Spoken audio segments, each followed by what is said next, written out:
Dis net na 10. Dis maandag aand en is tyd vir Prontuit. Goeienaand en welkom.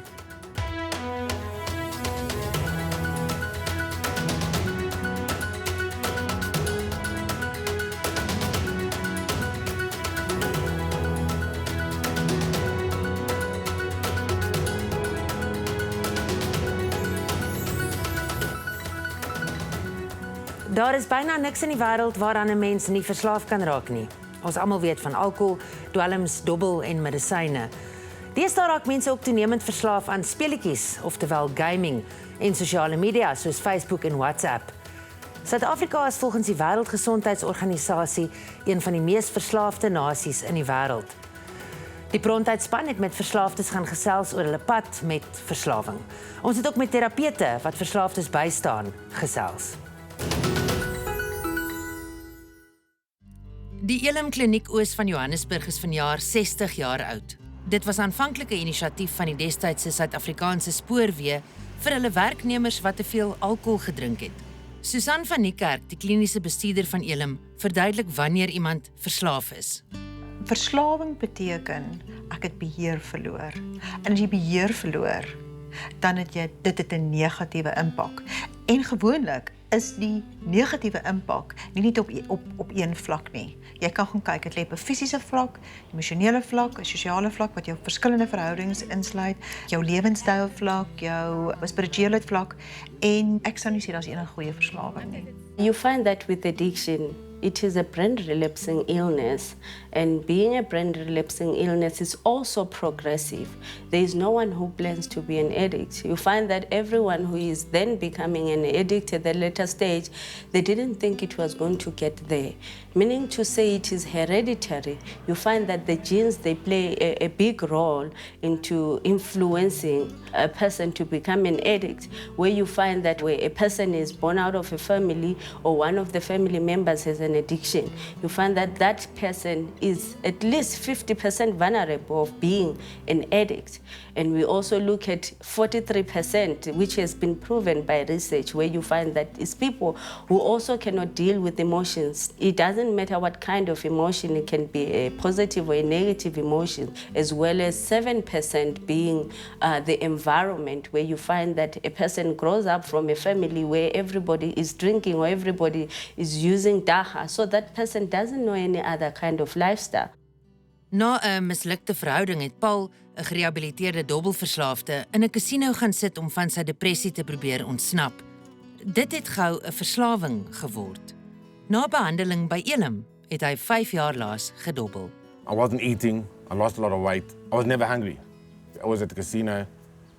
There was some times where after I'd lost my house, lost my car, almost lost my son. It actually got to a point where I was actually taking money from my parents, taking their things, selling it, just to feed my addiction. It actually got that bad. If you're in a casino, you don't see a watch. The one day I was actually got there on the Friday night and I only left there Sunday afternoon. My parents and my mom actually came to fetch me. But then, funny enough, the next day, back again. I just went to a different casino.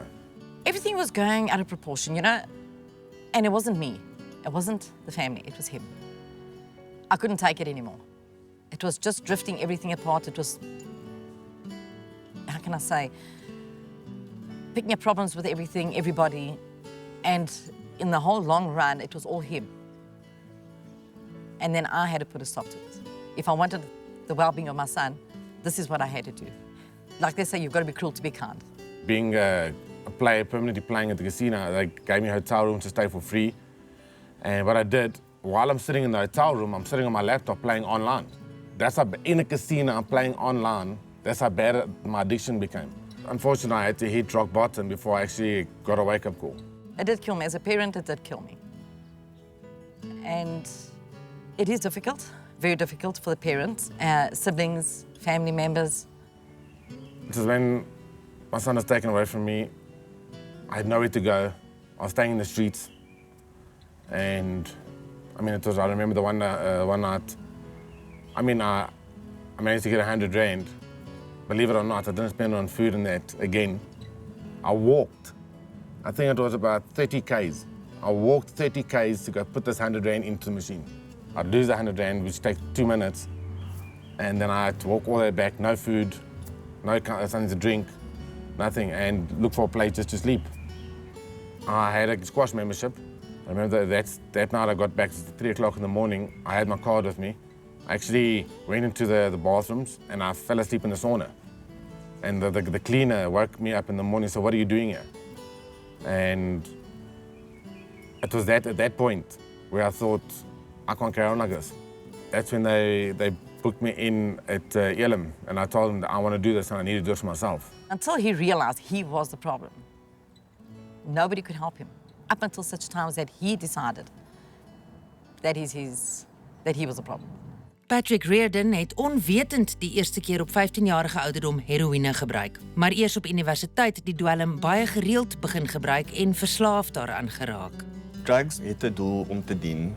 Vir my was dit regtig net om van myself af te kon wegkom, te kon slaap. Ek kon meer kommunikeer met mense, ek het baie meer gemaklik gevoel.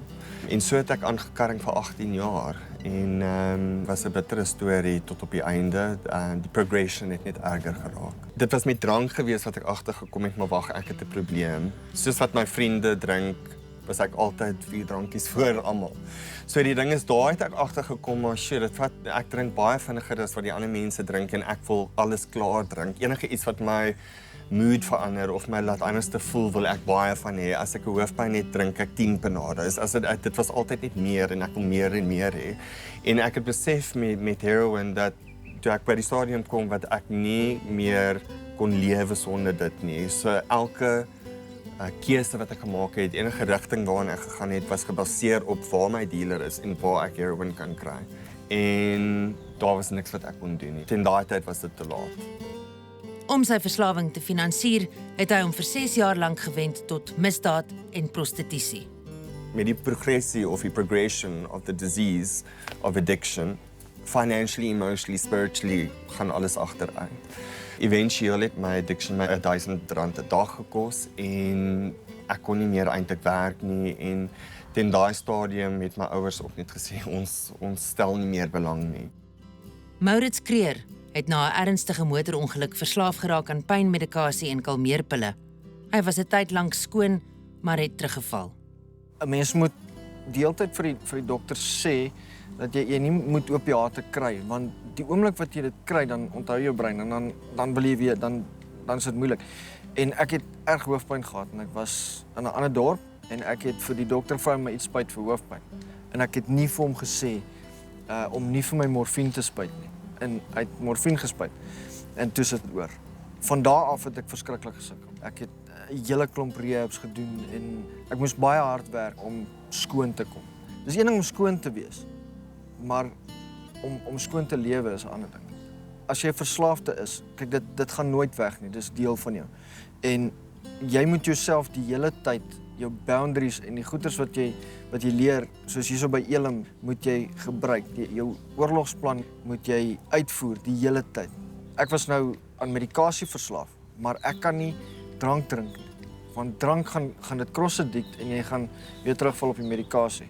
So jy moet jou lewe skoon leef. Dit moet 'n leefwyse word vir jou. Elke dag wat jy skoon is 'n miracle. It's an absolute miracle to be clean one day.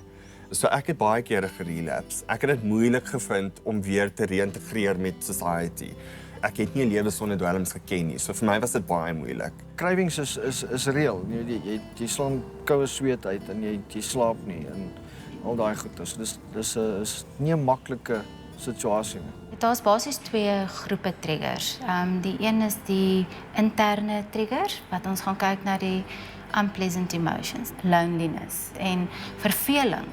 Dan is daar goed so stres, angstigheid, depressie, mense wat woede moeilik hanteer. En dan het ons jou eksterne triggers wat maar meer gaan oor jou omgewing. Jy weet, dit kan wees konflik en omstandighede, maar dan ook daai goed soos as jy en dis waar die ding nou inkom in die verskillende substances. Met alkohol gaan goeie soos jou kroeg, die advertensie, die TV, programme, daai tipe van goed is vir die alkohol mense baie moeilik. Nou wat die dwelms aan betref, wat ons vind, is dat die triggers vir hulle daar sal wees goed so strooitjies Een groot trigger vir die meeste van die dwelmpasiënte is dat hulle nie kan kontantpille dra nie. Grove sout vir die mense wat die crystal meth aan verslaaf is ook 'n trigger. So dit is eksterne goed en dit is nou vir elke ou is dit ook maar bietjie anders. Rational thinking is one of the major in our program, where we help them to start realizing how their mind can affect their lives or their behaviors. So they start then learning to think in a rational way. Ek het my werk verloor as gevolg van dit. Ek is op so 'n stadium wat mense is verstaan dat ek skoon is en hulle verstaan dat ek baie hard werk om skoon te bly. Maar hulle is bang om my aan te stel want die dag as ek relapse, dan kan ek groot skade maak. En die vertroue gaan nie in een dag kom nie. Ek kom 17 jaar met die probleem. So vir my om te verwag dat die vertroue moet in 'n paar maande gaan regkom, is sinneloos. Mens kan nie dit verwag nie.